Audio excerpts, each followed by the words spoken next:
গোপন সংবাদের ভিত্তিতে মধ্য প্রতাপগড় জুয়েল ক্লাবের সামনে থেকে ব্রাউন সুগার সহ সাগর ঘোষ ও পার্থদীপ মজুমদার নামে দুই যুবককে আটক করল এডিনগর থানার পুলিশ। শনিবার রাতে তাদেরকে আটক করে মধ্য প্রতাপগড় জুয়েলস ক্লাবের সামনে থেকে তাদের কাছ থেকে 9 গ্রাম ব্রাউন সুগার উদ্ধার করে পুলিশ, যার বাজার মূল্য আনুমানিক 60,000 টাকা হবে বলে জানিয়েছেন এডিনগর থানার ওসি। তাদের বিরুদ্ধে এনডিপিএস আইনে এডিনগর থানায় মামলা রুজু করা হয়েছে। আগামীকাল পুলিশ রিমান্ডের অনুমতি চেয়ে আদালতে প্রেরণ করা হবে বলে জানিয়েছেন থানার ওসি বিজয় দাস। আচ্ছা, গতকাল আমাদের কাছে গোপন সংবাদের ভিত্তিতে একটা খবর আসে, জুয়েল ক্লাব মধ্য প্রতাপগড় এখানে দুটি ছেলে বাইক দিয়ে স্কুটি দিয়ে প্রায় সময় ঘোরাফেরা করে এবং তারা ব্রাউন সুগার বিক্রি করে স্থানীয় যুবকদের কাছে।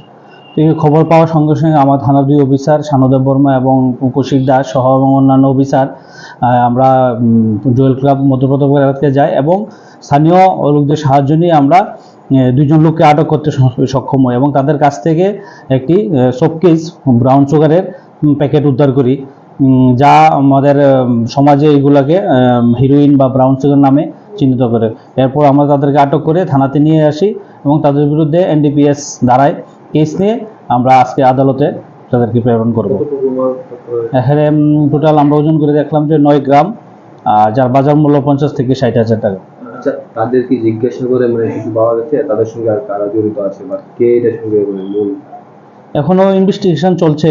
ইনভেস্টিগেশন আমাদের রিমান্ডে এনে তাদের কাছ থেকে তাদের পিছনে কে জড়িত আছে তাদেরকে আমরা আটক করতে চেষ্টা করব।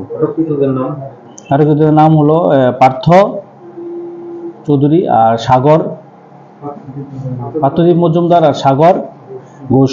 কোন জায়গায় তাদের বাড়ি? তাদের বাড়ি মধ্য প্রতাপগড়, একজন হলো টাউন প্রতাপগড়। কেস নাম্বার এবং ধারাগুলো?